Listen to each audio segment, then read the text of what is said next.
இன்னைக்கு வந்து நம்ம பார்க்க போகிறது வந்து வெஸ்டேஜில் வந்து ரெஸ்போ கேர் வந்து நம்ம சளிக்கு காய்ச்சலுக்கு அப்புறம் வந்து நுரையீரலை வந்து பாதிப்பில் இருக்கவங்களுக்கு கூட சரி பண்ணிடும்.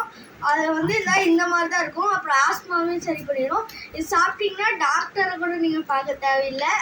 இது வந்து ஒரு அந்த காலத்தில் என்னெல்லாம் மூலிகைலாம் தந்திருப்பாங்களோ அதோட இது எல்லாத்தையும் சேர்த்து வச்சு இது ஒன்றுக்குள்ளே வந்து அடைச்சிருக்காங்க. தேங்க்யூ.